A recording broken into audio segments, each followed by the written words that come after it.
네, 시청자 여러분 안녕하십니까? 박세암입니다. 증시가 3,000선을 위협받더니 계속해서 낙폭을 조금씩 더 키웠습니다.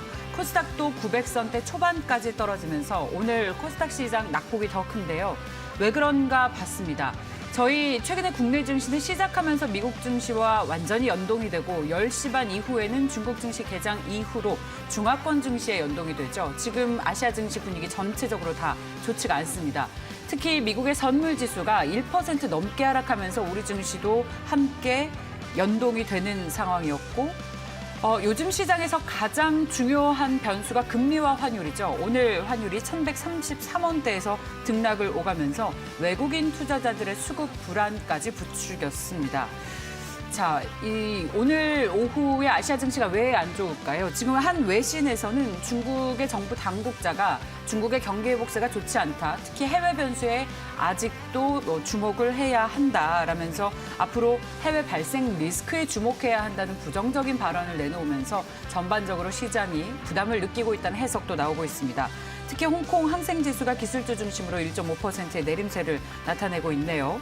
자, 우리 시장만 떨어지는 것이 아니고 지금 아시아 시장 전반적으로 흐름이 좋지 않은 가운데 선물 지수도 역시 시장에 부담이 되고 있습니다.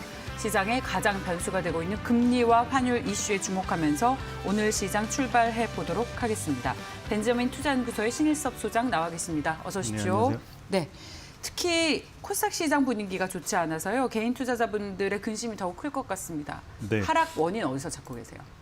일단 구조상 코스닥은 바이오가 지금 너무 꽉 차 있어서 빠질 수밖에 없는 여러 번 얘기를 드렸는데 지금 약간 이상해졌잖아요. 이게 코스닥을 원래 나스닥을 벤치마킹해서 우리가 세팅을 했는데 우리가 승강제 형식이 돼버려서 그러니까 미국은 나스닥은 어떤 기술주랑 바이오주를 대표하는 시장 이래가지고 거기만의 또 대표성이 있고 다우존스는 또 전통적인 또 대표성이 있어요. 뭐 애플을 넣긴 했지만 근데 우리나라도 이제 그걸 벤치마킹 했는데 코스닥에 있던 회사들이 코스닥의 어떤 대표로 자리매김하려는 노력보다는 코스피로 다 가버렸잖아요.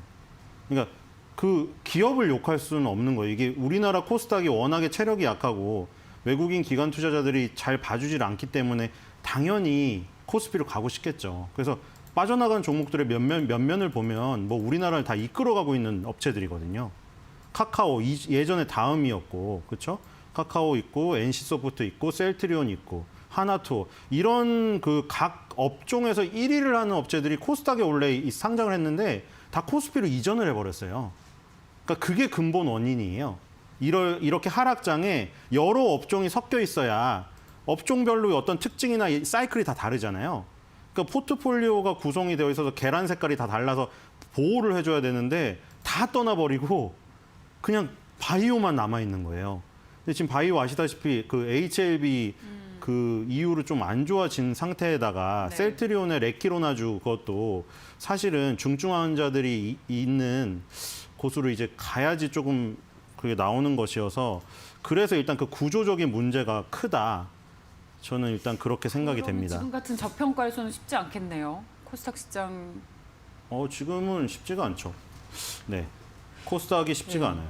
네. 그럼 어떻게 해야 돼요? 이게 그래서 제가 그래서 한 달 전부터 계속 그래서 얘기 드렸던 게 그때 선택지 3개인가? 세 가지라고 제가 했던 것 같은데요. 그래서 지금 아직 조금 남았는데 반도체 부품 장비 소재나 밑에 배터리 밑단에 있는 중소형주들을 노리실 분들은 노리는데 그게 고점이라 부담스럽고 발빠르게 못 하실 분들은 미리 의류 화장품으로 가 있으라고 미리 얘기를 한 달 전 한 달 전이 아니고 여기 방송 처음 나왔을 때부터 계속 했기 때문에 그걸 옮기신 분들은 지금 좀 괜찮을 수도 있고. 가령 어떤 종목들이었죠? 지금 예를 들어 지금 신세계 인터내셔널 밑에서 뭐 엄청 올랐잖아요. 오늘도 안 빠지고 있더라고요. 네. 그리고 뭐 코스맥스도 그렇고 다 지금 여행주도 그렇고 다 올랐잖아요. 지금 그런 것들로 옮겨 있던가 아니면 그래서 네. 그래서 극단으로 아예 코로나 피해주를 먼저 가던가 그래서 뭐 많이 성공을 거두셨잖아요. 코스맥스, 신세계 인터내셔널. 많죠. 뭐 신세계 인터내셔널, 코스맥스 뭐 그리고 여러 개 있어. 아모레 퍼시픽 다 있고. 예. 뉴트리 이런 예, 건강기능식품도 얘기 드렸고 오늘 노바렉스도 플러스고 그리고 그거 얘기 드렸고 엔터테인먼트도 얘기 드렸고 다 얘기 드렸어요. 그리고 그 극단으로 가지 않으려면 중간 단계에 화학 이런 쪽 있잖아요. 그쪽으로 가라고 해서 그때 당시에 이미 롯데케미칼 대한유화 뭐 중간에 한번 올라갔다 내려왔기 때문에 다 수익을 취하실 분들은 취하셨으리라 생각이 되고요. 그리고 예, 네. 이제 소장님이 얘기하셨던 코로나 피해주들 좀 빨리 얘기를 하셨었는데 정말 지금 시장 대비 완전히 다들 선방하고 있네요. 느리신 분들은 그냥 편하게 빨리 그때 삼성전자나 LG화학 그거 다 버리고 다 가셨으면은 됐는데 뭐 지금이라도 그때 제가 그냥 지금 당장이라도 손절하라고 했던 것도 같고요. 뭐 예. VOD를 돌려보시면 말들이 남아 있을 거예요. 한국콜마 집중적으로 이야기를 해주셨었던 기억도 나요. 한국콜마 뭐 여러 가지 다 얘기했던 것 같아요. 네. 그러면 네. 지금 이제 어쨌든 시장이 코스피가 3,000선 계속해서 위협받고 있는 가운데 네. 이런 종목군들이 계속해서 대안이 될까요? 아니면 네, 이번 기회에 포트폴리오를 완전 바꾸시는 게 나을 또 것 같아요. 바꿔요? 지금 제 네. 생각에는. 네. 어떻게 바꿀까요? 그래서 또 그 기억 나는데 맨 처음에 나왔을 때 뭐 이게 지금 시장을 흔드는 게 포트폴리오를 바꾸기 위한 과정 같다고 해서 앵커님 그래서 어떤 업종이냐고 물어봐서 네. 그때 그것들이 나왔던 거고. 예, 코로나 피해주들을 했었고 근데 네. 지금 다시 리밸런싱을 해야 된다면 네, 제 생각에는 2,820 정도까지도 빠져야 돼요. 네. 20주선까지. 네. 지금 급락이 그 느와르 얘기하려고 했는데 또 까먹었네. 느와르 장르 좋아하세요? 신세계나 이런 거 보면은 각 파의 두목이 싸우는데 영리한 파는 어떻게 하냐면 두목끼리 대화를 하자고 해서 불러요. 사무실에 있어요. 근데 그때 발빠르게 수족들을 시켜가지고 오른팔 왼팔을 다 잘라요. 그 다음에 야 너네 파 이제 다 죽었다. 어떻게 할래? 그럼 항복을 할 수밖에 없어. 그게 뭐냐면 지금 삼성전자를 볼모로 잡고 있거든요. 지금 보시면 제가 보기에는 삼성전자를 안 빠뜨리려고 볼모로 잡고 있어요. 누가요? 외국인 기관들이요. 삼성전자가 지금 버티고 있다고 표현을 할 수도 있잖아요. 그게 아니라 삼성전자를 그냥 버티고 붙잡으면서 밑단의 애들 다 후드려 치고 있어요. 지금. 그러다가 결국 마지막에 어떻게 될까요? 삼성전자마저 후드려 치겠죠. 그럼 바로 한 100포인트 왜요? 빠지는 거예요. 왜요? 삼성전자로 약간 볼모로 잡고 있다고 위장을 하는 하셨는데 거죠. 위장. 그나마라고 표현은 좀 그렇다. 삼성전자를 그만큼 믿기 때문에 계속 사들이는 건 아닐까요? 제가 보기에는 이 위장 전술 같은 거예요. 삼성전자 오늘 외국인 순매도 1위가 삼성전자고요. 기관 순매도 2위가 삼성전자예요. 지금 현재. 제 생각에 그건 환율 이슈 때문일 것 같은데요. 일시적으로 수급이 불안해지면서 뭐 환율로 일시적일 수도 있으나 저는 네. 이격 조정 때문에 그러니까 삼성전자 11만 원 보고서가 나오고 슈퍼 반도체 뭐라고 하죠? 반도체 슈퍼 사이클 네. 많이 나오잖아요. 그리고 네. LG화학 140만 원짜리 보고서 나오면서 뭐 배터리의 미래 장밋빛 나오죠. 이 얘기가 나오면 나올수록 아이러니하게 주가는 계속 빠질 겁니다. 왜요? 제가 보기에는. 왜요? 삼성전자 일부를 붙잡고 있으면서 밑단을 그러니까 주가가 한 번에 너무 많이 빠지면 개인들이 다 따라 팔잖아요. 근데 삼성전자를 약간 안 빠지게 해서 요 정도만 빠지게 만드는 거예요. 계속 희망을 갖게 하는 거예요. 3천에 대한. 그러다가 마지막에 이제 오른팔 왼팔이라 그러니까 좀 그런데 밑단에 있는 애들 다 지금 보시면 다 망가졌잖아요. 이미. 삼성전자 밑단에 있는 중소형주들 다 망가졌잖아요. 그리고 나서 마지막에 이제 대장을 후두려 패는 상황이 전개될 것 대장 같습니다. 후드로 팬다는 그럼 삼성전자가 지금은 주가가 뭐 크게 움직이지 않고 지난 한 달간 견조하게 네. 뭐 견조한 움직임을 보였다라고 저는 평가를 하고 싶은데 이 주가가 이제 본격적인 하락 전환하는 추세로 이어질 거다라는 전망이신가요? 삼성전자가 제가 처음에 나왔을 때도 이미 20%가량은 빠져야 된다고 말씀드렸죠. 지금 상단에서 15% 정도 빠졌잖아요. 그때도 지난 3월 1일 휴일이라 빠졌어요. 저희가 제 시간이. 그래서 그 전주에 삼성전자 8만 원 붕괴는 기정사실화라고 이미 말씀을 드렸기 때문에 그리고 네. 그래서 이제 그러면 계속 빠질 결론이 뭡니까? 그러니까 삼성전자 계속 빠질 것이다. 그래서 결론은 예. IT 중에 반도체, 배터리 그리고 예. 또 잘 간 것들 있잖아요. 뭐 네. 자동차 이런 것들은 이제 다 조정에 들어간다고 보시면 될 것 같습니다. 그래서 그럼 네, 다른 대안을 찾으셔야 될 것 예, 같습니다. 다른 대안을 뭘로 찾을까요? 지금까지는 일단 코로나 피해주 위주로 포트폴리오를 구성을 했는데 수익률 선방했습니다. 네, 그리고 일단 화학주도 말씀드렸고요. 네. 그래서 화학주 뭐 롯데케미칼, 대한유화, 뭐 금호석이 한 번씩 다 움직여서 걔네도 이제 부담스럽고요. 롯데케미칼만 좀 남았는데 그 다음에 이제는 그 요즘 오늘 철강주가 움직이잖아요. 그리고 이제 여기서는 그거예요. 완전 소외되어 있는데 이럴 때 빛나게 되는 거죠. 오늘 보면은 뭐 움직이고 있죠? 국도화학, 그렇죠? 강남 제비스코 이런 것들 움직이고 있거든요. 그래서 이거는 뭐냐면 이제 조선주가 오르잖아요. 해운주가 급격하게 가니까 해운주는 이제 배를 빌려서 이제 장사를 하는 거고 배가 모자르니까 조선사에다가 주문을 할 거 아니에요. 근데 조선사에다 주문을 하면 이제 조선 만들 때 이제 페인트를 발라야 돼요. 그리고 지금 뭐 재건축 얘기도 나오고 있는데 그래서 건설 경기가 살아날 거기 때문에 그래서 국도화학이 페인트 중에 배에다가 바르는 방수 페인트 아니면 풍력 날개에 바르는 방수 페인트 이런 거 하기 때문에 그래서 오르는 거고. 그러니까 화학 중에 그동안 안 간 화학 이제 가는 거고. 그리고 강남 제비스코, 뭐 노루 페인트 같은 페인트주. 예, 요런 것들이 이제 가는 거죠. 자, 그럼 저희 얘기 나왔으니까 바로 업종 새끼로 이어가겠습니다. 화면 확인해 보시죠. 자, 리베로의 출격, 포스코, 현대제철, 동국제강, 국도화학 그리고 강남 제비스코를 꼽아주셨습니다. 이어서 설명 계속 해주실까요? 리베로 뭐 옛날에 홍명보 선수가 우리나라의 대표 리베로였잖아요. 맨 뒤에 있다가 스위퍼를 보다가 공격을 해야 될 때 나가잖아요. 그러니까 지금 이제 후방 산업이 가기 시작한 거예요. 조선, 건설, 자동차 앞단이 다 가니까 후방에 있는 철강 회사에서 조선, 건설, 자동차 거기다 건설 그 제품을 다 납품을 하잖아요. 그리고 페인트. 그러니까 이 뒷단에 있는 데까지 온 거예요. 앞단에 이제 전방 산업이 잘 되니까 그래서 포스코 현대제철이 이제 입김이 세진 거잖아요. 불이 가격 급격하게 올랐다는 얘기 많이 들으셨잖아요. 닥터 코포라고 해가지고 그래서 구리 가격이 많이 오르고 철강사 가격이 올랐는데 그거를 반영시킬 수 있을 것인가. 근데 이제 목소리가 커졌어요. 뉴스 검색해 보시면 나오잖아요. 조선 자동차 건설이 조금 풀리니까 이제 포스코 현대제철 담당자들이 야 우리 이제 참을 만큼 많이 참았다.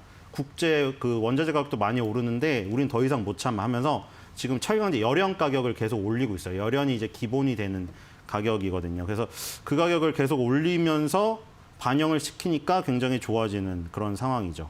거기다가 뭐 플러스 알파로 포스코 같은 경우에 계열사 전체가 지금 수소 쪽으로 전환을 해서 현대차 정의성 회장이랑 또 협약을 맺고 뭐 이러면서 그쪽으로 플랫폼을 변경시키는 부분도 있어서 네, 이쪽 그러니까 경기 민감 업종 중에 덜 간 거 있잖아요. 지금 예를 들어 해운주든 H&M이나 대한해운이나 다 날라갔어요. 그 다음에 쉬고 있던 게 오늘 가잖아요. 한국조선해양 그리고 뭐 현대미포조선 이런 것들. 그러니까 배가 필요하니까 배를 주문을 하면 3년에서 5년이 걸려요. 그래서 해운주가 먼저 가는데 해운주가 맨날 배가 모자르다고 해서 H&M도 막 배를 투입하잖아요. 배를 임시로 투입하다가 모자라면 조선사에 주문을 넣으니까 조선사가 오르는 거예요. 그럼 조선사에서 주문을 받으면 누구한테 또 주문을 넣겠어요? 철강회사에. 우리 후판 좀 달라. 두꺼운 판. 우리 해운사에서 주문이 들어왔다. 아니면 그 화학회사에서 주문이 들어왔는데 배를 이제 만들어 달라더라. 근데 배를 만들어 달라더라 하니까 철강제가 필요한다더라. 그럼 이제 또 페인트 회사에 연락을 해요. 페인트 회사 너네 페인트 필요하다. 달라. 그러니까 지금 보면 순서대로 움직이시는 거 아시겠죠? 해운이 움직였기 때문에 오늘 이제 조선, 철강, 페인트 여기까지 돈 거예요. 이제. 가장 안 오르고 가장 맨 마지막 사이클에 있는 거. 네. 그래서 이 밸류 체인을 머릿속에 계속 그냥 넣고 계셔야지 와. 요게 좀 포스코 정말 대응이 될 것 같다는 정말 생각이 듭니다. 시장 대비 정말 시장과 거꾸로 가고 있네요. 오늘도 3% 넘게 오르고 있는데 지금 말씀하신 종목군들이 최근에 변동성 장세에서 네. 시장 대비 아주 선방을 해줬잖아요. 네. 이런 흐름이 앞으로도 지속될 거라고 보십니까? 한동안은 지속될 것 같아요. 지금이라도 포트폴리오에 편입을 시켜도 늦지 않아요? 네, 기존에 일단 가지고 계신 분들의 영역입니까? 포스코 기준으로는요. 예. 40만 원 정도까지는 가도 그 정도 가야 이제 과열권에 진입이 되거든요. 포스코는. 그리고 노루페인트 같은 것도 지금 이제 여기 밑에서 시작하는 부분이고 강남 제비스코도 마찬가지. 페인트 그리고 국도화학 아까 화학 중에 안 올랐잖아요. 국도화학이. 이런 것들. 안 오른 것들이 있어요. 화학 중에. 송원산업이나 국도화학 이런 중소형 화학이 덜 올랐어요. 지금. 그래서 이런 것들을 잘 공략을 하셔야 돼요. 그리고 대본에는 준비를 안 했는데 급식주들 있죠? 오늘 다 플러스예요. 현대 그린푸드, CJ 프레시웨이, 그리고 신세계푸드 전부 플러스거든요. 그러니까 지금 이제 계약을 했어요. 그동안 아이들이 너무 솔직히 자영업자도 힘들고 다 힘든데 제가 생각하기에는 아이들이 제일 불쌍해요. 아이들 지금 솔직히 말해서 뭐 안 좋은 기억이 있을 수도 있는데 수학여행도 못 가죠. 뭐 졸업여행도 못 가죠. 애들하고 그 사진도 못 찍고 선생님 얼굴이 누군지도 몰라요. 처음에. 작년에 그랬어요. 초반에 계약을 했는데 선생님 애들 얼굴을 몰랐어요. 며칠 동안 계속. 근데 이제 그 다 전면 계약으로 가기로 했거든요. 교육부에서. 그래서 웬만하면. 급식주들이 좋군요. 예, 급식주가 완전히 망가졌잖아요. 예. 거기다가 구내식당도 마찬가지. 회사 구내식당 다 막혀 알겠습니다. 있었던 거 다 네. 살아나거든요. 알겠습니다. 그 외식도 살아나고 이래서 급식주도 지금 네. 괜찮고요. 이렇게 이제 떨어진 것들을 공략을 해야지 되고 지금 너무 높이 있고 이격이 많이 벌어진 것들은 네. 조정을 더 받을 가능성이 커요, 지금. 알겠습니다. 사실 저 신일섭 소장께서 오늘 이렇게 상대적으로 여유가 있으신 건 계속해서 변동성이 확대되니까 현금 비중을 늘려라라는 조언을 한 달 전부터 해 오셨어요. 그래서 지금 상대적으로 현금 비중 좀 논리라고는 안 했고요. 종목을 바꾸라고. 현금화해라. 변동성이 확대되니 솔직히 저는 현금화해라. 그건 좀 웃긴 것 같아가지고. 네. 방송에서 보니까 뭐 현금 비중 30% 40% 네. 해야 되는데 제가 그걸 적어놨는데 어떻게 맞출 수가 있나요? 적어놨는데 소장이 얘기하신 거를. 근데 어쨌거나 맞출 수가 시장을 단기 너무 힘든 것 시황은 같아요, 그건. 소장님의 의견을 주목을 하셨다면 많은 분들 도움을 받으셨을 것 같아요. 그냥 주식은 100%인데 종목을 종목을 바꿔라. 바꾸면 네. 좋겠다 이 얘기였어요. 자, 수급 새끼 확인해 보겠습니다. 네. 금융과 해운주들 가지고 나오셨네요. 한화생명, KB금융, 신한지주, 대한해운, HMM입니다. 저희 해운주 얘기는 계속했으니까 금융주 이슈로 이어가도록 하겠습니다. 소장님? 금융주 오르는데 솔직히 저는 그냥 사기가 싫은데, 그러니까 오를 것 같은데 사기가 저는 싫어요. 맞아요. 저는 개인적으로. 지난번에도 저희 금융주 한참 얘기했는데 이게 소장님께서 금융권에 금융주 사지 계신 말라고 분들은 하셨어요. 어떨지 모르겠는데 네. 저는 솔직히 얘기해서 예를 들어 포스코는 열심히 정말 너무 그런가? 제가 떠올리는 이미지가 막 그 뜨거운 데서 구슬땀을 흘려가지고 용광로에서? 막 수출을 열심히 해서 돈을 벌어가지고 그거를 배당을 주고 우리 주가에도 시세차익을 주잖아요. 근데 솔직히 금융에서 우리한테 해주는 게 뭔가? 이거 올라도 저는 그래서 싫은 게 그냥 외국처럼 분기 배당을 해가지고 막 그렇게 주면은 모르겠는데 배당도 안 주겠다고 하고 그래서 좀 그래요. 오를 것 같긴 해요. 지금 왜냐하면 금융주가 워낙 방어주적인 성격이 있는 데다가 지금 금리 인상의 기대감 때문에 그러니까 금리 인상이 된다고 하면 은행권은 항상 대출 금리를 먼저 올려요. 그래서 예금 금리 나중에 올리잖아요. 그래서 예대 마진이 넓어져요, 차이가. 그래서 좋은 거고 보험권은 장기 고정금리 상품이 많아요. 그래서 옛날에 고금리로 나눠줬던 그것들을 커버를 쳐야 되는데 금리가 올라가면 그 부담이 완화가 돼요. 그래서 좋은 거예요. 그래서 좋은 건데 그거 이외의 성장성이 있나? 제가 물론 금융회사에서 신약을 개발하라는 건 아니죠. 어떻게 은행 알겠습니다. 보험회사에서 신약을 네. 개발하겠어요? 그건 네. 아닌데 은행 보험이 조금 더 좀 몸집을 가볍게 하고 배당을 좀 많이 주고 이런 좀 주주 친화적인 모습을 보여줘야지 좀 될 것 같다는 그냥 개인적인 생각이 있어요. 네, 예를 들어 알겠습니다. 뱅크 오브 아메리카나 골드만삭스는 주가가 너무 좋잖아요. 그리고 근데 이게 우리나라가 이렇게 되려면 많은 변화가 있어야 된다고 생각이 됩니다. 네, 신기한 게 저도 이제 저희 방송에서도 지난해 연말부터 올해 초부터 계속 금융주 얘기를 했던 게 외신에서 업종 언급이 많아지면 그 업종은 반드시 오르는데 금융주들이 그랬거든요. 저평가 매력이 부각될 것이다. 올해 분명히 대안이 되고 있는 것은 부인할 수 없습니다. 그렇다면 저희 오늘 이어서 바로 이제 급등락 새끼를 얘기를 해야 되는데 은행주를 하나 가지고 오셨잖아요. 마침 금융주가 추가 상승의 여력이 있어 보인다라고 하셨으니까 그중에서 탑픽을 꼽아 주십시오. 네. 마지막 정리를 그렇게 하겠습니다. 아메리칸 익스프레스나 비자카드 주가를 보면 왜 우리나라 삼성카드는 저렇게 못 갈까? 그러니까 얼마나 많은 변신이 필요한가를 알 수가 있을 것 같아요. 그래서 푸른저축은행을 가져왔는데 이거 네. 좀 너무 급등락해서 그런데 이거 그냥 저 배당만 봐서 할게요. 이번에 배당 6.1% 나왔더라고요. 그러니까 보통 그 4월 달에 그때 3, 4월 달에 그 주주총회가 열려요. 그래서 이제 거기서 배당률을 결정해가지고 한 4월 중순이나 4월 말 되면 여러분들 집에 우편함에 와 있을 거예요. 배당 통지서가. 근데 이게 6.61을 줬더라고요. 지금. 야, 이거는 진짜 많이 저축은행 중에 유일하게 상장되어 있거든요. 이 회사가. 네. 근데 저축은행이라는 데 좀 편견을 없애면 이게 영업이익률이 46%예요. 이 회사가. 거의 메디톡스에서 나오는 와, 영업이익. 46%요? 예, 그냥 은행주에서요? 메디톡스에서 나오는 영업이익률이거든요. 저축은행이 돈이 많아요. 동네 아주머니들 돈 많으신 분들 저축은행 돈 많이 맡기거든요. 그래서 6.61. 그러니까 네, 제가 알겠습니다. KB금융이나 신한지주도 6%막 이렇게 주면 투자하고 싶어요. 아, 그렇죠. 근데 지금 6% 금리를 그렇게 준 안 데가 주니까 어딨어요. 그래서 알겠습니다. 배당으로만 보면 6.6이나 주니까 6.1이나 네. 주니까 이렇게 받을 수 있는 금리 상품이 지금 존재하지 않는다. 그러네요. 그러니까 푸른저축은행이든 뭐 은행에 예금 적금을 들 바에는 알겠습니다. 푸른저축은행을 사서 배당금을 받는 게 훨씬 좋다. 지금 이런 생각이 듭니다. 지금 신규 진입도 괜찮은 시점이라고 조언해 주십니까? 그러니까 저는 일단 시세는 좀 후자로 뒀고요. 네. 배당이 좋으니까. 그러니까 배당 이게 좀 이슈로. 이제 주가가 좀 시세 차기 안 나도 알겠습니다. 배당 보고 들어갈 네. 수 있고 알겠습니다. 약간 지금 자, 좀 뭐 여기서- 엮여 있는 게 있긴 것도 하긴 한 것 같은데 아, 그 그래요? 여러분들이 알아보시면 될 것 같아요. 무슨 얘기인지 알겠습니다. 그 사실 금융주 투자는 저희도 시장의 대안으로 얘기했지만, 그러니까 예전에 금융주가 그야말로 대세였었던 때가 있었잖아요. 그때만큼 못 오를 것 같으니까 투자 매력이 없다라고 말씀을 하시는 것입니다. 기대 수익률 측면에서 그렇죠? 금융 예. 규제도 많고. 정확히 말하면 좀 은행에 하는 행태가 마음에 안 들어서 네, 뭐 개인적인 네, 감정이었습니다. 개인적입니다. 네. 하지만 그것이 그 은행권에 대한 규제로 이어지고 있기 때문에 투자 매력도가 과거의 어떤 대세였던 때만큼 매력이 있지 않다라는 이야기는 투자자분들께서도 많이들 공감하실 겁니다. 자, 벤자민 투자연구소의 신일섭 소장과 함께했습니다. 고맙습니다.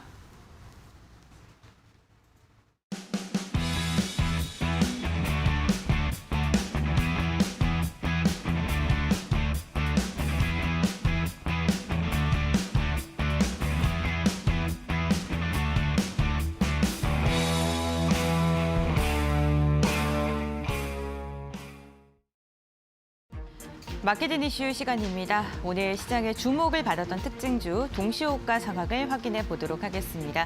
오늘 첫 번째로 확인해 볼 특징주는요. 선익 시스템 메타버스 관련주 가지고 나왔습니다.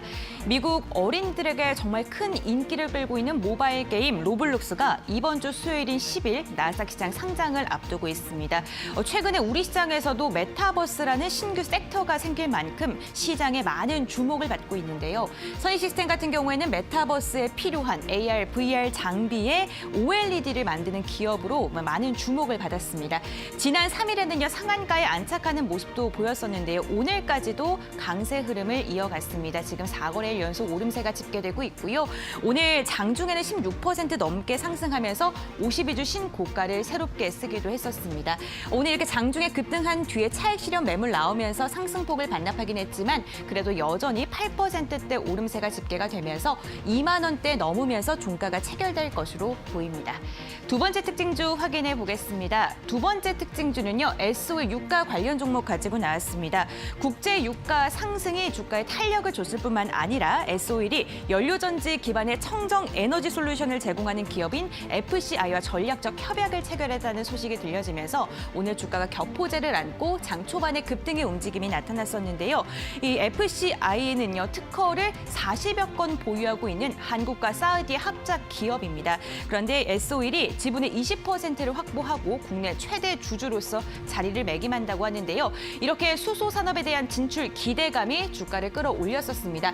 장 초반에는요, 92,000원도 넘어서면서 52주 신고가를 경신했었는데 상승폭 차익 실현 매물 나오면서 지금 현재 구간에서는 1%대 오름세로 마감을 할 것으로 보입니다. 88,200원 종가 체결될 것으로 보이네요. 다음 특징주 함께 확인해 보겠습니다. 진단키트 관련주인 랩지노믹스 가지고 나왔습니다. 지난 5일 항암신약 개발업체인 AB온에 20억 원을 전략적으로 투자한다는 이야기를 들리면서 이 거래일째 강세를 보여주고 있는데요. 2시 40분쯤에 기업 공시가 나왔습니다. 진단키트 관련해서 38억 원 규모의 공급 계약을 체결했다는 소식이 주가를 다시 한번 탄력으로 이끌었고요. 23%가량 상승한 19,050원의 종가가 체결될 것으로 보입니다. 이렇게 특징주와 함께 확인해 봤습니다. 네, 잘 들었습니다. 우리 시각 3시 27분 29초를 지나고 있습니다. 자, 동시호가에 진입한 코스피는 2,995선에서 마칠 것으로 보입니다. 3,000선을 사수하고자 하는 공방전이 계속해서 나타나고 있는데 이 정도 수준에서 더 떨어지진 않네요. 지금 동시호가 상황이긴 합니다만 코스닥 시장이 낙폭이 더 큽니다. 903선까지 내려오면서 2% 이상 하락세를 나타내고 있습니다. 자, 동시호가 진입했고 마감까지 얼마 안 남았기 때문에요. 바로 전문가님들과 인사 나눠보겠습니다. 메리츠증권 도곡금융센터 이건희 차장, 하나금융투자 삼성동금융센터의 윤여민 FA 팀장과 함께하겠습니다. 어서 오십시오. 네, 안녕하세요. 시장 계속해서 요즘 변동성이 확대되고 있지만 이렇게 뭐랄까요, 마디 지수를 위협하면 우리의 심리적인 불안감도 좀 더 커져요, 차장님. 어떠세요? 마디 지수로 신경 쓰시면 안 됩니다. 예, 그건 아무 의미가 없는 거고 단순한 숫자니까 결국엔 심리적으로 뭐 주가도 보면 뭐 10만 원, 뭐 20만 원, 뭐 10,000원 선, 뭐 이렇게 그런 거에 대해 굉장히 예민하게 반응을 하시는데 사실상 그런 건 의미가 별로 없고 지금 3,000포인트를 한 세 번째 지금 깨고 있죠. 깨고 있는데 사실은 이런 부분들은 투자 심리가 오늘 좀 안 좋았다라는 부분들을 좀 반영해주고 있는 거라고 보시면 될 것 같고 왜냐하면 이제 장 초반에 떠서 시작했는데 이걸 제가 오늘 아침에도 떠서 시작해서 지켜주거나 올라가면 투자 심리가 좋은 거지만 사실은 정강 후약이 가장 안 좋은 어떻게 보면 투자 심리를 보여주고 있는 거고 여전히 좀 시간은 좀 더 필요하다 보시는 게 맞을 것 같고 지수보다는 본인이 갖고 계신 종목들에 좀 더 신경을 쓰시는 게 좋을 것 같다라고 보고 있습니다. 요즘 계속 전강 후약인데 예. 심리적으로 좀 불안한 시장은 맞는 것 같습니다. 부담되시죠? 오늘 코스닥 시장 얘기해 주시기. 네, 그렇습니다. 저한테 질문 좀 하지 말아달라는 얘기를 하셨다고. 지금 다 힘든 시장이에요. 네, 일단 오늘 코스닥 같은 경우 이제 네.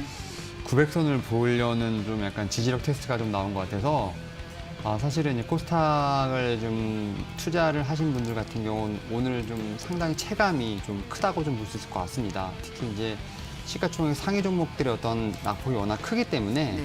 이런 부분에서 좀 더 밑에 있는 종목들은 중소형 종목들 같은 경우 더 이제 많이 떨어질 수 있는 부분이 있기 네. 때문에 이런 부분들을 위해서 지금 현재 좀 상당히 월요일부터 좀 기분이 상당히 안 좋으실 거라고 상당히 생각되고 있고요. 또 좀 모멘텀이 좋더라도 이렇게 지수가 흘러내리다 보니까 마감 보고 다시 오겠습니다.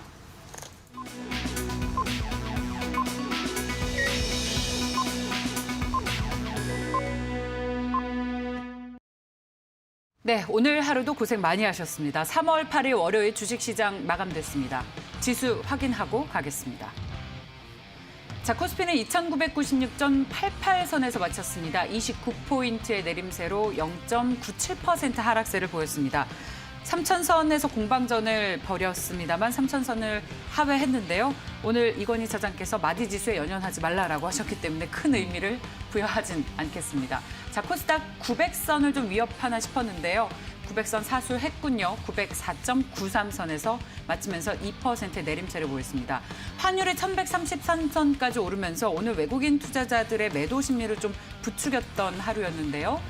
자, 볼까요? 수급을 보겠습니다. 네, 외국인과 기관 투자자들의 매도가 나타났고요. 외국인 투자자들이 장중한 때 순매수를 나타내기도 했습니다만 오후장 우리 시장과 그리고 나스닥 선물, 중화권을 비롯한 아시아 증시가 모두 떨어지면서 외국인 투자자들도 매도로 전환을 했습니다.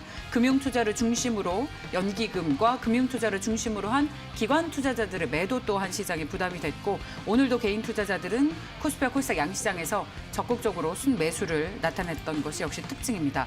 자, 거래소 한 종목만이 상한가를 기록했고요. 301종목이 상승, 551종목이 하락세를 나타냈습니다. 코스닥 시장에서는 4종목이 상한가, 358종목이 상승, 그리고 988종목이 하락세를 나타냈습니다. 자, 계속해서 코스닥 시장 그럼 이야기를 듣다 말았으니까요. 이야기를 나눠보도록 하겠습니다. 오늘 어떤 포인트에 주목하셨나요? 코스닥 시장?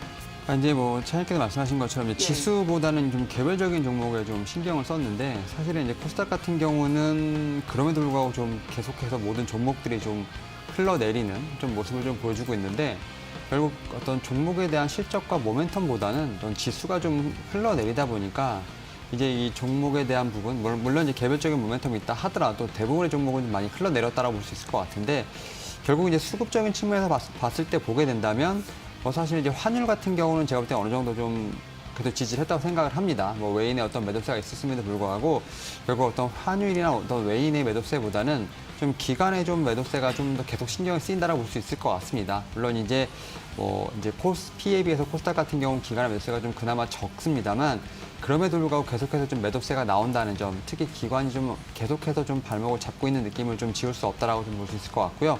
특히 이제 이번 주 같은 경우는 또 옵션 만기일이 있고요. 또 다음 주 같은 경우 미국에 또 옵션 만기일이 있기 때문에 이러한 좀 장세가 조금 당분간은 계속되지 않을까라는 좀 우려 섞인 좀 어떤 전망을 좀 해봐야 되지 않을까라고 말씀을 드려보도록 하겠습니다. 당분간 지금처럼 변동성이 확대되는 겁니까? 아니면 추가 하락 가능성도 염두에 두고 계세요? 일단은 저는 추가 하락도 좀 생각을 하고 있는 상황인데 일단은 뭐 굳이 말씀을 드리면 뭐 900선 테스트를 좀 계속 하지 않을까 좀 생각을 하고 있는데 그만큼 이제 좀 계속해서 추심이 좀 많이 위축이 된 부분이 있고요. 이런 부분들을 통해서 계속해서 코스닥 같은 경우는 지금 계속 밑으로 지금 열려 있는 부분이 많은데요. 일단 이러한 부분들을 좀 잘 지나가게 된다면 분명히 다시 한번 터닝할 수 있는 포인트가 분명히 있다라고 좀 생각이 들고요. 그 가운데 하나가 이제 SK 바이오사이언스의 어떤 상장 이슈가 되지 않을까 좀 생각을 해보면서 일단 좀 이번 주 다음 주는 계속해서 좀 관망을 하는 자세로 좀 봐야 되지 않을까 좀 말씀을 드려보도록 하겠습니다. 네. 자, 차장님, 오늘 유가증권 시장에서 가장 주목하신 포인트 얘기를 좀 해주실까요?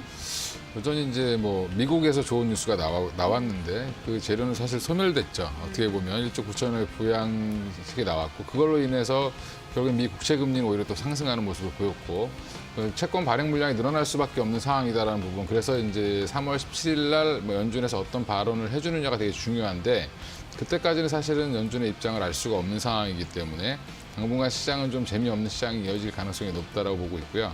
그리고 중국도 마찬가지로 자꾸 지금 시장이 올라갈 때 자꾸 뭐 관료들이 이상한 얘기를 자꾸 하면서 맞아요. 예, 그럼 자꾸 이제 중국도 마찬가지로 뭐 이제 자산 가격이 너무 급등하는 거에 대한 우려 이런 것들을 좀 말로써 좀 제어를 하는 그런 느낌이 있기 때문에 중국 시장도 마찬가지로 변동성이 좀 클 수밖에 없는 시장이다라는 부분에서는 국내 시장도 당분간은 재미가 없겠다라고 생각을 하고 있습니다. 네. 그래서 뭐 제가 전에는 좀 바닥에 사면 박스권 하단에서 올라갈 거라고 생각을 했었는데 예. 조금은 지금은 좀 더 보수적으로 봐야 되지 않나. 그래서 이번 달 중순 적어도 다음 주까지는 좀 재미가 없는 시장이 이어질 가능성이 높고요.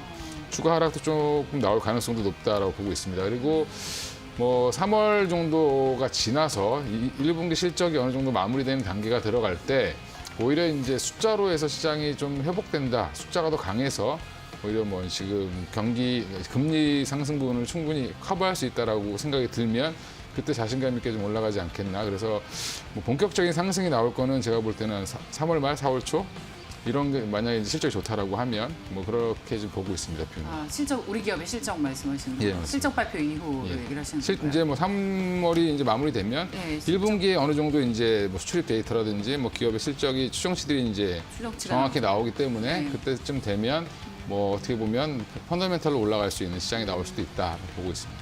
여전히 그렇다면 변동성 확대 시에 매수해라라는 의견 큰 기조는 유지를 하고 계시는 거네요. 뭐 큰 기준을 유지하고 있는데 네. 뭐 그렇다고 급하게 사실 필요는 없을 것 같습니다. 예, 네. 예. 기존보다 시장을 조금 더 보수적으로 봐야 될 것 같다라는 네. 시각을 계속해서 유지하고 계신다는 얘기인데 그 시장의 어떤 단기적으로 변곡점은 우리 기업의 실적 발표, 실적 추정치를 얘기를 해주셨습니다. 자, 코스닥 시장은 어떨까요? 일단 결국 이제 코스닥 시장 같은 경우는 제가 계속 말씀드리지만 뭐 지금 최근에 반도체가 좀 많이 선전을 하고 있습니다만 결국 코스닥 시장이 살아나기 위해선 좀 시가총액이 큰 종목들이죠. 제약바이오 섹터가 좀 분명히 살아야 되는 부분이 있고요.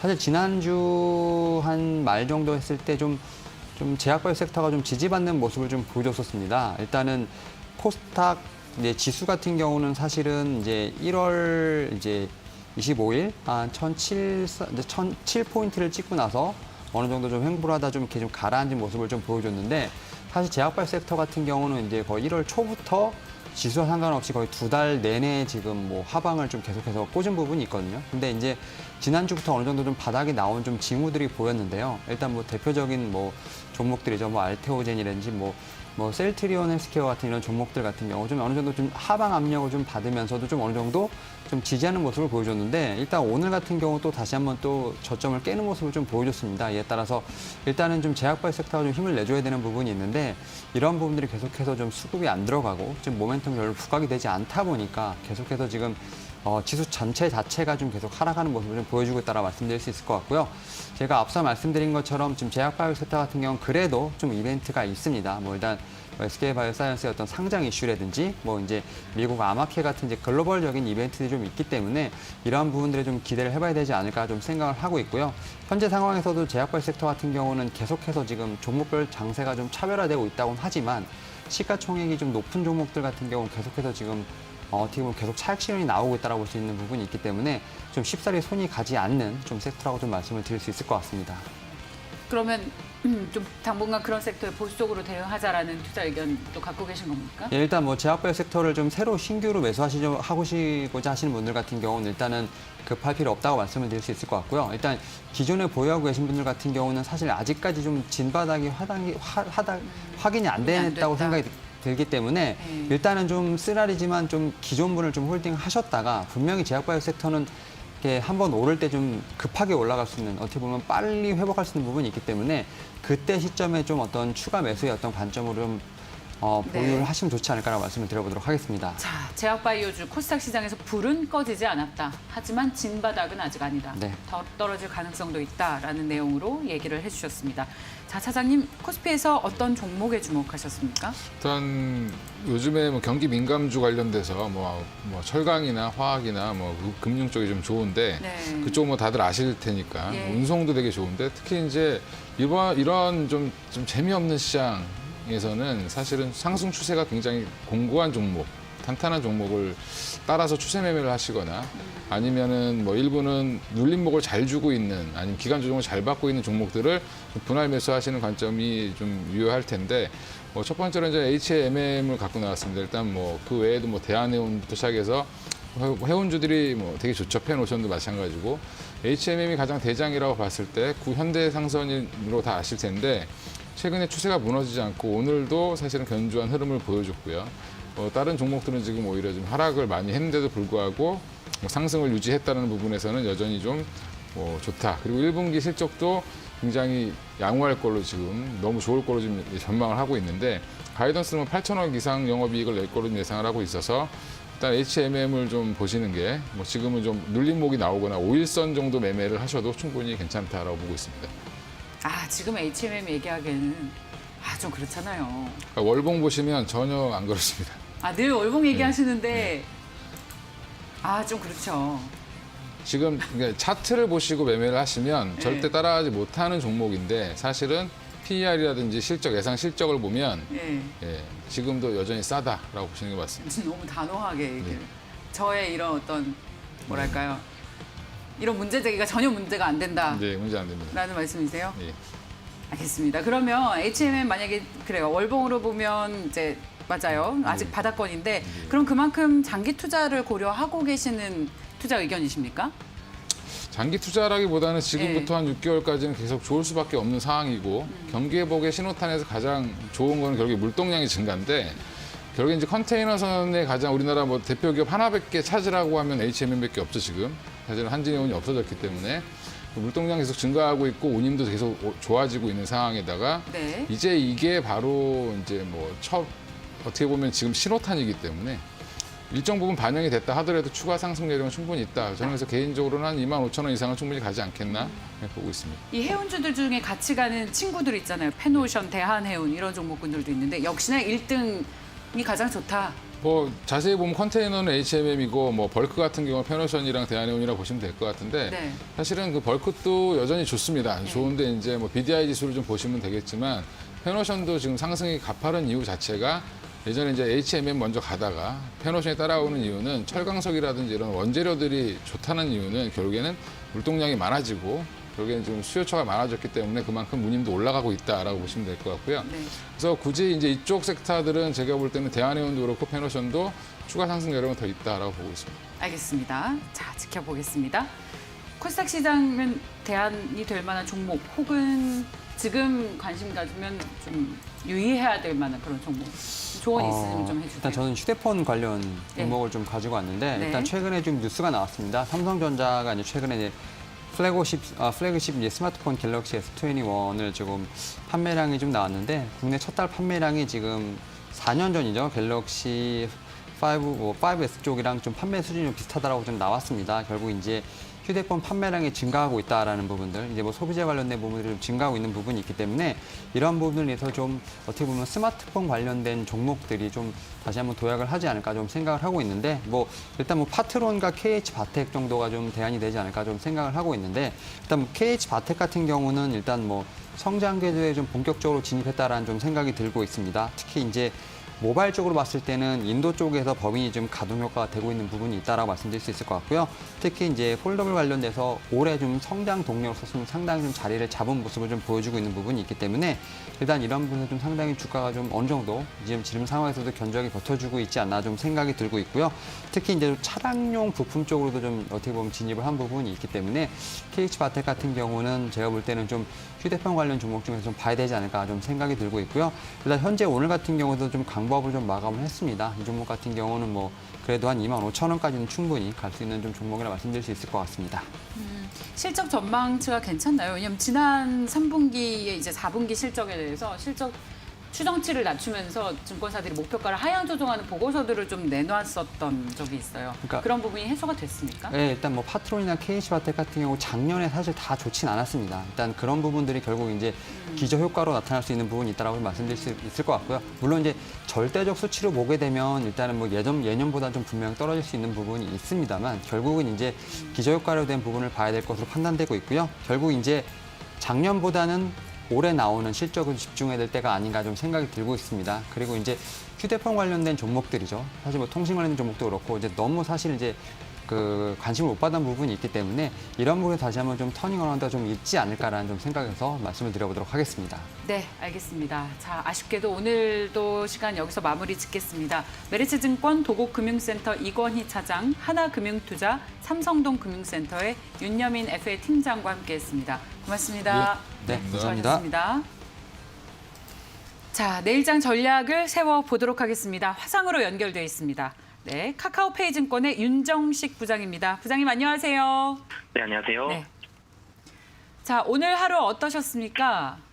네, 사실은 오늘 같은 장이 굉장히 힘든 장이죠. 아침에 사실은 플러스로 시작을 했다가 뭐 중국 시장 시작하면서 국내 증시 상승폭 줄였고요. 그리고 미국 선물도 많이 빠졌죠. 그러면서 하락폭 굉장히 좀 커졌고요. 그리고 개인들 비중이 높은 코스닥 시장이 코스피보다 하락폭이 더 큽니다. 전형적인 개인들이 가장 어려워하는 시장의 모습 대부분을 다 보여준 시장이었는데요. 뭐 굉장히 좀 어려운 시장이라고 보여지고요. 최근에 좋았던 뭐 IT들 그리고 몇몇 코스피 종목들이나 뭐 이슈들 나온 종목들도 좀 있었고요. 뭐 그렇기 때문에 좀 대응하기 좀 만만치 않은 시장이지 않은가 싶고요. 뭐 최근에 이런 장의 모습들, 이 힘든 장의 모습들 계속 좀 많이 나오기 때문에 최근에는 좀 어려운 장의 모습 뭐 계속 되고 있다라고 보여집니다. 네, 부장님께서는 계속해서 시장에 대해서 좀 조심스럽게 보수적인 시각을 꾸준히 견지를 하셨습니다. 그리고 그런 시장 전망이 뭐랄까 이런 표현이 좀 어떨지 모르겠는데 맞았고요. 이런 장에서 부장님은 어떻게 매매를 하고 전략을 세우세요? 계속 매매를 아예 안 하는 게 좋은 걸까요? 아니면 그래도 계속 대안을 찾으십니까? 우선은 이 대형주들 위주로 좀 조금씩 매수를 한다면 하셔야 될 것 같고요. 현금 비중이 좀 많이 높아야 될 것 같습니다. 50% 이상은 현금 비중으로 놓고요. 특히 수익이 나 있는 종목들은 절반 이상 좀 정리를 하고요. 실적이 좋은 종목들, 그런 종목들 위주로만 조금씩 매수를 하고요. 이 현금 비중이 좀 높았으면 좋겠습니다. 이게 뭐 매주 말씀드렸던 것 같은데. 시장이 당분간은 좀 보수적으로 보셔야 될 것 같고요. 그렇다고 조정이 또 뭐 엄청 크게 나올 것 같지는 않습니다. 그렇다고 또 좋아질 가능성도 좀 적기 때문에 이럴 때 잘못 매매하면은 괜히 계좌만 조금씩 계속 깎아먹는 그런 모습들이 나올 수 있기 때문에 실적이 확실하게 좀 오래 들고 가도 괜찮다라는 종목들 위주로만 조금씩 매수를 하시고 이 현금 비중은 50% 이상 들고 가시는 게 향후에 좀 더 좋은 기회가 올 수도 있거든요. 뭐 그런 부분들 대비한다면 그 현금이 진짜 좋은 순간에 쓰일 수 있는 총알이 될 수 있기 때문에 현금 비중을 조금은 유지하시면서 가시는 전략이 좋을 것 같습니다. 지금의 조정이 분명히 어떤 시장을 피한다기보다는 더 매력적인 가격대에서 사기 위한 어떤 그런 뭐랄까요? 그런 기다림의 시간? 뭐 그렇게 정리를 해도 되겠네요. 네, 주식으로 수익 많이 보셨던 분들 뭐 인터뷰라든지 뭐 그런 기사들 많이 나오잖아요. 뭐 위기 속에서 기회를 찾았던 그런 분들처럼 조정이 나왔을 때 충분히 쓸 수 있는 총알이 있다라면 더할 나위 없는 좋은 기회가 될 수 있기 때문에 그런 부분들 활용하시는 어떻게 보면은 준비의 시간이다라고 보시면 뭐 좀 더 좋을 것 같습니다. 그런 측면에서 어떤 종목 보고 계시는지도 조언해 주실 수 있을까요? 네, 현대제철 말씀을 드리겠는데요. 네. 좀 전에 제가 말씀드렸듯이 대형주 중에서도 실적이 좋아지는 종목이다라고 정리를 할 수 있겠습니다. 이 현대제철 같은 경우는 이 1분기 이 어닝 서프라이즈 나올 가능성 상당히 좀 높은데요. 이 1분기의 영업이익이 한 1,700억 이상으로 예상이 됩니다. 뭐 YOY 기준으로는 흑자 전환이고요. QOQ 기준으로도 200% 이상 좀 인상이 될 것으로 보여지는데요. 뭐 요약하자면 공격적인 유통형 단가 인상이 이루어졌습니다.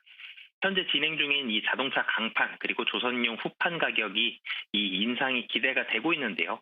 이 인상이 뭐 기대가 되고 있고 뭐 최소 5만 원 이상의 가격 폭을 가질 수 있기 때문에 이 분명히 실적은 좋아진다. 여기서 그러면 플러스 알파 요인 본다라면 이 인상 폭이 5만 원이 되느냐, 뭐 7만 원이 되느냐, 얼마나 많이 되느냐 그런 부분들을 좀 살펴봐야 될 것 같은데요. 어쨌든 실적은 좋아지기 때문에 지금 자리 최근 들어 시장 뭐 조정 나오더라도 최근 지금 4거래일 연속 양봉 내면서 올라가고 있거든요. 그리고 여기에다가 뭐 양봉 나는 만큼 수급도 상당히 좋았습니다. 외국인과 기관 이 5거래일 연속 금일까지 5거래일 연속 매수세를 보여주고 있기 때문에 외국인 기관 최근 들어서 매수 많이 안 하죠. 근데 사는 종목들 보면 턴어라운드 종목들 많이 사고 있습니다. 이것도 그 중에 하나다라고 보시면 될 것 같고요. 그런 턴어라운드에 있어서 조금 길게 봐도 좋다라는 관점에서 접근하시면 좋을 것 같고요. 가격 전략 말씀드리면 뭐 오늘 같은 경우 사실은 장이 좀 좋지 않았기 때문에 윗꼬리는 좀 달았습니다. 하지만 안 좋은 시장에서도 3% 이상 상승하고 있는 모습 나오고 있기 때문에 매수 가격은 현재 가격, 목표 가격은 5만 원, 그리고 손절 가격은 4만 원 말씀드리겠습니다. 네, 시장이 지금 뭐 이제 변동성이 확대되고 있지만 이럴 때 좋은 기업을 매수하는 전략을 세우고 있다라는 측면에서 보고 있는 하나의 주식이다라고 해석해도 괜찮겠습니까? 네, 뭐 좀 길게 보셔도 뭐 충분히 매력적인 그런 자리이기 때문에 실적을 가지고 있기 때문에 이 경기 민감주 그 중에서 뭐 최근 들어 철강주들 사실 다 좋거든요. 뭐 그런 관점에서 접근하시면 좋을 것 같습니다. 네, 알겠습니다. 부장님께 너무 많은 도움을 받고 있어서요. 한번 스튜디오로 직접 모시고 싶은데 시간 좀 내주십시오, 부장님. 네, 알겠습니다. 감사합니다. 네, 감사합니다. 네. 자, 오늘 하루 정말 고생 많이 하셨죠? 한 주간의 첫날인 월요일장, 우리 시장이 오늘 변동성이 많이 컸습니다. 미리 매를 맞은 거였으면 좋겠어요. 주 후반으로 가면서 이번 주에도 이슈가 상당히 많은 만큼 주목하면서 현명한 전략 어떻게 세워드리면 좋을까 고민해 나가겠습니다. 내일 이 시간에 다시 찾아뵙겠습니다. 시청해주신 여러분 고맙습니다.